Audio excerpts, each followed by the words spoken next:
The chandelier sparkled. Laughter filled the millionaire's mansion until one girl walked in. Her smile was soft, her dress simple. But the room froze. A whisper cut through the music. Why is she here?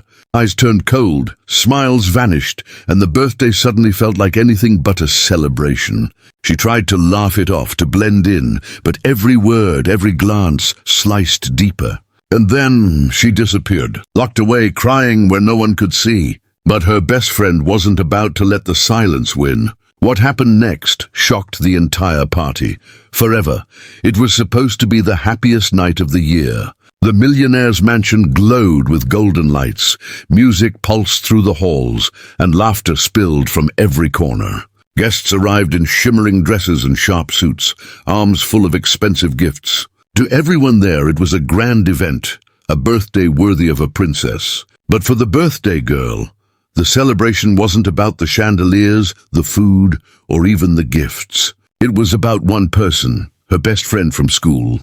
A quiet, thoughtful girl who had stood by her in every storm. Unlike the other guests, she wasn't dressed in silk or lace. Her outfit was simple, her smile shy, but her presence meant more than any diamond necklace. When she stepped through the door, the daughter's face lit up. "You came," she exclaimed, throwing her arms around her. For a moment it was pure joy, two best friends, inseparable as always. But as the hug broke, the room told a different story. The millionaire's parents exchanged sharp glances. A hush spread among some of the guests. One child tugged at her mother's sleeve and whispered, "Why is she here?" The birthday girl didn't notice. She laughed, pulling her friend toward the party table. But in the corner, eyes followed them. Smiles grew tight, conversations hushed, and the warmth of the evening dimmed. Something was wrong, and though the music played louder, nothing could drown out the tension slowly building beneath the glittering lights. At first, the party seemed to continue as planned. Children played by the fountain, adults exchanged polite laughter, and waiters floated through the hall carrying trays of sparkling drinks. But for the black girl, every step felt heavier.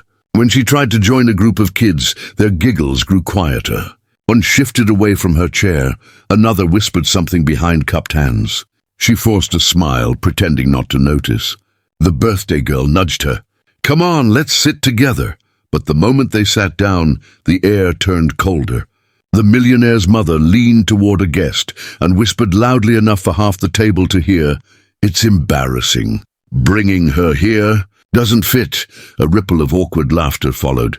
The girl's face flushed. She lowered her gaze, clutching the hem of her dress. The daughter stiffened. "Mom!" But her father cut her off, his voice smooth and sharp. "Not now. We have guests." Every word stung, and yet the girl tried to stay composed. She lifted her fork, forcing herself to eat. But the mocking didn't stop. "So quiet," one parent said with a smirk. "No wonder she doesn't stand out." The table chuckled again. The birthday girl's fists tightened, but her friend only whispered, "It's fine. Don't make it worse." Except it wasn't fine. Not when a joke became a spectacle. The mother turned to the room and, with a cruel smile, asked, "Does anyone even know her? Or is she just tagging along?" That was the breaking point. The girl excused herself, her voice trembling. "I need some air." No one stopped her. No one cared except one. Minutes later, the birthday girl realized her friend was gone. Panic shot through her chest. She pushed past groups of guests, searching. "Has anyone seen her? Where did she go?" But the only response was shrugs. Then faintly the sound of muffled crying. She followed it down the hall, her shoes echoing against the marble floor. Behind a locked bathroom door, her friend sat on the tiled floor, knees pulled to her chest. Tears streaked her cheeks as she whispered into the silence, "Why did I even come? I don't belong here." The birthday girl knocked.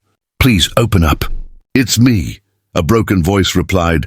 "I'm your unlucky friend. Just forget me. Go enjoy your party." Before she could answer, another classmate rounded the corner. His face was pale. "I heard what your parents said." Everyone did. It was cruel. The truth hit like thunder. It wasn't just whispers in the shadows. It was humiliation broadcast for all to hear. The birthday girl pressed her forehead against the door.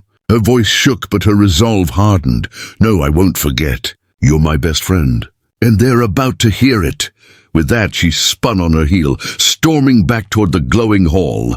The guests were still laughing, still sipping champagne, unaware of the storm about to hit. And in that moment, one question burned in the air. Would she dare challenge her own parents right there in front of everyone? The music still played, but the birthday girl's voice cut through it like a blade. She stepped into the center of the hall, her small frame trembling, but her eyes burning with fire. "Stop the music!" she shouted. Conversations froze, forks clinked against plates, and the room fell silent. Her parents stared, confused. "What's going on?" her father demanded. But she didn't back down. She raised her voice so everyone could hear. "You want to know who she is? She's my best friend. She stood by me when no one else did. When I cried, she listened. When I was alone, she sat with me. She is kind, she is loyal, and she is stronger than anyone in this room." Gasps rippled across the crowd.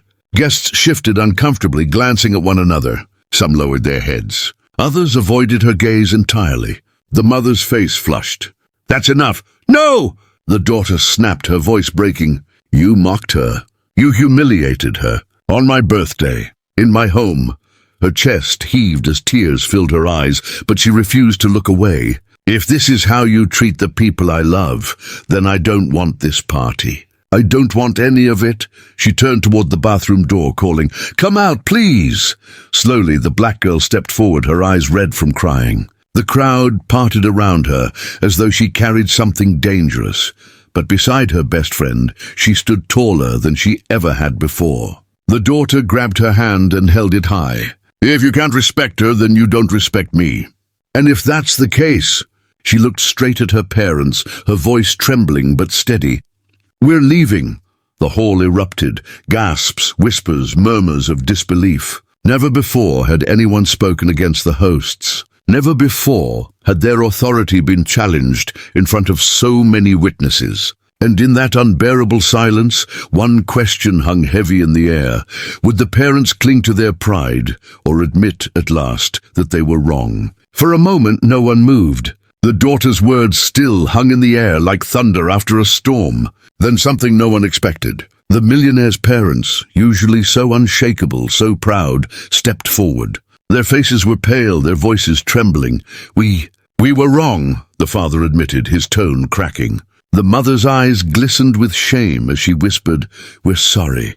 It wasn't just an apology, it was a surrender. They knew the truth had been exposed, not just to their daughter, but to every guest watching. Pride couldn't protect them anymore. Moments later, they carried the birthday cake into the courtyard, setting it down in front of both girls. The candles flickered beneath the stars as the crowd gathered outside. This time there were no whispers, no cruel laughter.